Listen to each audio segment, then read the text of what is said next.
later on they did. But see, later on, because see, the Egyptians had 3 different orders. What was the 3 different orders of their language? I know you got the, well, I don't know if that's what you're looking for, what I'm going to say. So, Go ahead. I know you got the demonic script. The demonic script. Then you got the Ariatic. The Ariatic. And then you got not the neoform, but the cartouche style. The cartouche, that's more modern. The one of them looks like Aramaic. Right. Not Aramaic, but like Arabic. The Arabic cartouche, right. The one that deals with the meroitic is this one here, and that's the one that you see in the hieroglyphic form. And then the other one that deals with the meroitic and the demonic style is closer to the ancient in dealing with a lot of the hidden script. And then the one that deals with the Aramaic meroitic style is the one that deals with where you're dealing with the ancient style. And it connects to there, and then you have the Sahafa, which is dealing with the connection of the Arabic. But the one that we're dealing with on the hieroglyphics is the one that they're dealing with on the stone. But the one that's hidden in the book and the scrolls are there, and that's the one of the connection. Then what we did and what we have on the internet is that I was blessed to bring this one here. This is one that we have license for, the Paleo-Hebrew. Then we have the basically, this is the other Hebrew that I didn't do this one. Then we have, let's see, where's the other ones? That's dealing with the astroglyphs. And then this one here, the Bara'ayah. The Bara'ayah, that's one I don't even deal with and talk about, because that one there is based upon the so-called scholar academia and deals with certain things. Then the Aramaic Paleo-Hebrew is one that we created that deals with sort of a post-Hellenistic Aramaic or Aram text. And then the other one that I put out on the internet, I put about 6 of them, or maybe 7. The one that connects to the linear Hebrew, then that's it so far. But now I understand what you're saying, but at the same time, what they did was, it's like when they did, what's his name, Solomon. Some people say Shlomo, Solomon, Salimene, depending on the dialect of where they're coming from. But Ayah specifically said they may call him Solomon or whatever, but Ayah and the beings of light, which they call in the Bible angel, call him Ayah.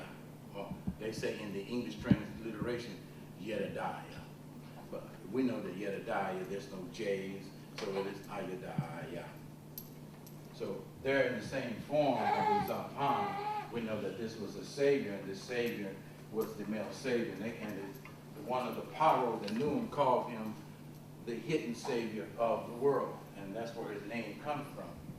And those are the things that deal with that. A lot of the things that deal with many different factors were the Jewish rabbis began to insert and put many different things in it. I say this now because many people, you got to understand, what in the hell did they do to make a whole entire country kick them out in 1492? What did they do? Did anybody have an answer? Do you have an answer back there? They didn't want to stay being Christians? No, they were kicked out. They wouldn't ask. Do you want to stay?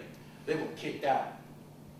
All the history books say they were kicked out. In other words, if they didn't leave, they were going to slaughter the whole people. 1492 is historical fact. Yes. Were they practicing witchcraft and dealing with certain stuff against the countries and stuff they was in? That's correct. They were practicing sorcery, witchcraft, all that stuff they were doing. As the book of Isaiah talks about and stated, that they were all doing demonology, necromancer, evil things that were going on. They were practicing witchcraft. They were doing other things, and they were using it wrong. And what happened is, those who were connected to them, who were the fallen ones that were in the Moors and etc., who were practicing that also, they were kicked out too, because they were trying not to have them go there. That's in the book of Isaiah, chapter 19, where it states that they were coming through here, and they consulted false gods, wizards, ghosts, and sorcerers, spirits of the dead, and they were known as wizards and sorcerers. And see, what happened is they also took the foundation of Ayah's language, which was written in what language? It was written in our language, which is, I just turned in a complete circle. Circle dance.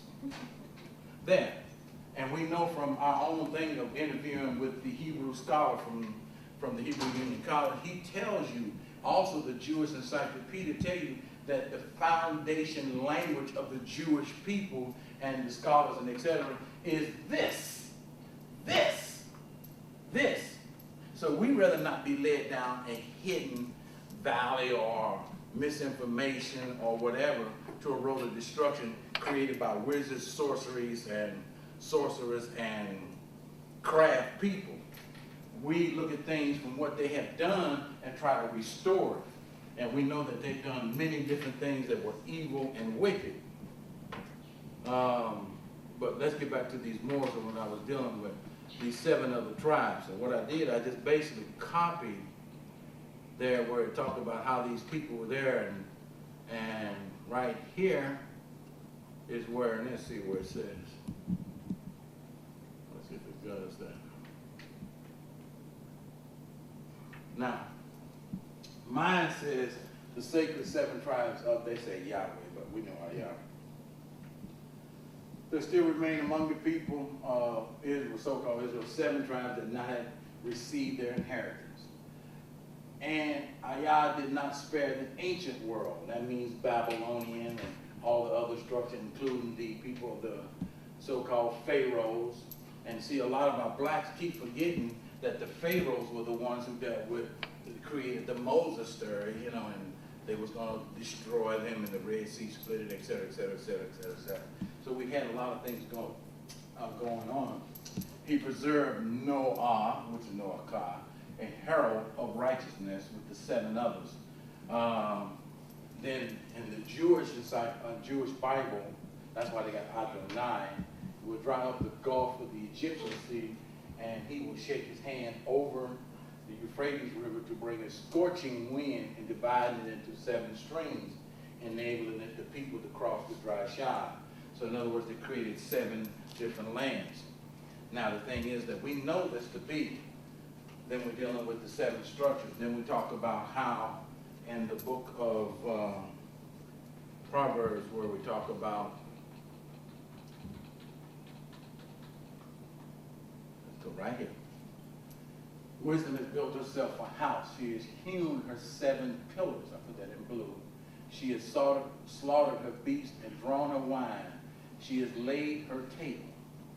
She has dispatched her maidservants and proclaimed from the heights above the city, who is simple, let him come this way. To the fool she says, come and eat my bread, drink my wine, the wine which I have drawn, and leave foolishness behind, and you will live.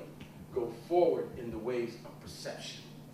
So the thing is that we have to perceive in the ancient how these things were done, because we know that in the Bible itself, there was a lot of rabbinic insert and additions to the text, let alone the reorganizing of the order of the text itself.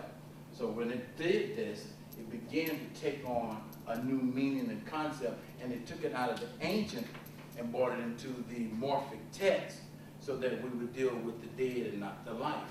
And what happens is that we're beginning to bring this thing back to life, restore the text, and bring it into existence.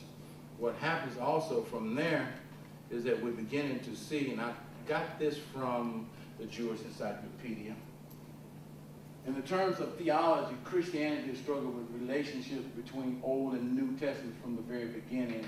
Modern Christian formulation of this tension, sometimes building up on ancient and medieval ideas, suppressive sensationalism, et cetera, of the dual covenant, all right, or objecting to the mainstream Judaism and to many Jewish scholars and writers for whom there is only one everlasting covenant, who therefore reject the very term Old Testament. Now, in terms of the canon, the Christian uses of it, et cetera, we'll go into that. but though commonly used by Jews,